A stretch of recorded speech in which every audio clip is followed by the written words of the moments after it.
पहलगाम हमले को लेकर अपडेट्स आपको लगातार दे रहे हैं। जम्मू कश्मीर में बहुत बड़ा एक्शन होने वाला है।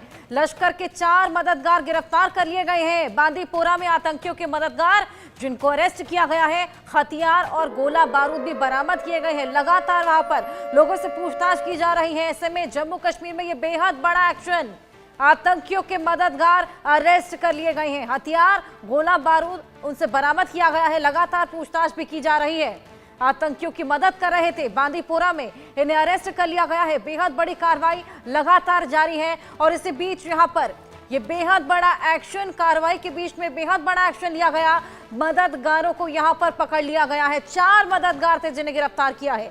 लगातार लश्कर की सहायता कर रहे थे, लश्कर को हथियार प्रोवाइड करा रहे थे, रेकी करने में मदद करते थे, उनको इन्फॉर्मेशन दिया करते थे। ऐसे में अब इनकी गिरफ्तारी कर ली गई है। लगातार इनसे सवाल जवाब किया जाएगा। मुंह तोड़ जवाब देने की यहाँ पर पूरी तैयारी है। जल्द ही उन आतंकियों को, उन गुनहगारों को भी पकड़ लिया जाएगा जिन्होंने इस कायराना और घिनौनी हरकत को अंजाम दिया। लगातार कार्रवाई की जा रही है। सेना की तमाम टुकड़ियां जगह जगह मौजूद है, सर्च अभियान चला रही हैं। उसी कड़ी में आप देखिए ये बेहद बड़ा एक्शन जम्मू कश्मीर में लिया गया।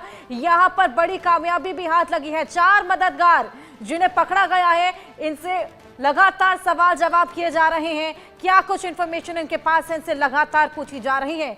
आशिक हमारे साथ लगातार बने हुए हैं, पहलगाम से लगातार तस्वीरें दिखा रहे हैं, अपडेट्स दे रहे हैं। आशिक, 4 मददगार पकड़ लिए गए हैं, क्या कुछ बातचीत इनसे की जा रही है?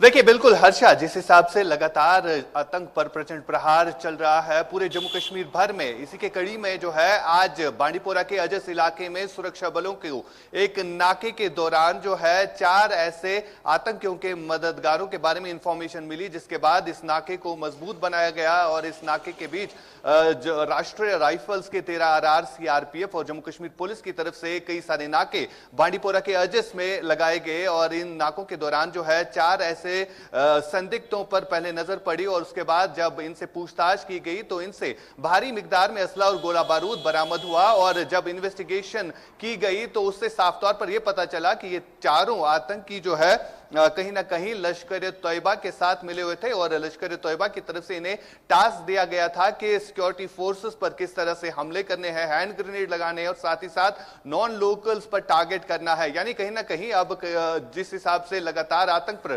प्रचंड प्रहार चल रहा है तो लश्कर की कमर जो है वो टूटती हुई नजर आ रही है। ये सारा कुछ तभी मुमकिन हुआ जब हमने देखा कि गृह मंत्री अमित शाह और उसके बाद LG ने सिक्योरिटी रिव्यू मीटिंग्स लिए और लगातार आतंकवाद पर जो है इस समय प्रचंड प्रहार चल रहा है। फिलहाल इन चारों से जो है भारी मिकदार में असला और गोला बारूद जो है बरामद हुआ है और मजीद इस पर इन्वेस्टिगेशन चल रही है। हर्षा, बिल्कुल आशिक, यहाँ पर लगातार अब हमें अपडेट्स दे रहे हैं। इसी बीच जो तस्वीरें वहां से सामने आ रही हैं, क्या कुछ वहां पर हुआ, तस्वीरों के जरिए आपको समझाने की कोशिश करेंगे क्या कुछ वहां पर किया जा रहा है, क्या फैसले लिए जा रहे हैं, क्या आक्रोश है। ये 5 तस्वीरें, पहला फैसला, दूसरा फैसला, तीसरा, 5 फैसले को लिए गए हैं। ये 5 फैसले बेहद बड़े फैसले कल की मीटिंग में लिए गए। 5 फैसले क्या कुछ है ये भी आपको बता दें। वीजा सुविधा खत्म कर दी गई है। भारत ने सिंधु जल संधि के तहत पाकिस्तान को दी जाने वाली पानी की सप्लाई रोक दी है। अपने राजनयिकों को भारत से पाकिस्तान से वापस बुला रहा है। ये 5 बेहद बड़े फैसले लिए गए हैं। कल जो बैठक हुई थी ये 5 फैसले निकल कर आए हैं, लेकिन ये महज शुरुआत है। जी हाँ, ये महज शुरुआत है। अभी आगे मुंह तोड़ जवाब देने की भी तैयारी है। हमारे साथ SP वैद्य, पूर्व DGP हैं, जम्मू कश्मीर के, जुड़ गए हैं। उनसे और बातचीत करेंगे, जानकारी लेंगे। SP वैद्य जी, बहुत स्वागत है आपका।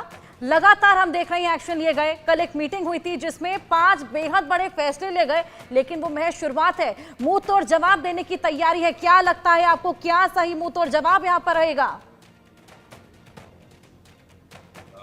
आशा जी, देखिए, कल जो cabinet committee on security meeting हुई है जिसमें प्रधानमंत्री जी ने उसकी चेयरमैन सदारत की है, उसमें जो 5 अहम फैसले हुए हैं उसमें सबसे इम्पोर्टेंट है इंडस वाटर ट्रेटी को अबेंस करना। उससे पाकिस्तान को होश ठिकाने आ जाएंगे, क्योंकि अब जैसे कहा जाता है खून और पानी एक साथ नहीं बहेगा और सारे दरिया जो हैं भारत से पाकिस्तान जाते हैं। उस वक्त 1960 में जब ये ट्रेटी साइन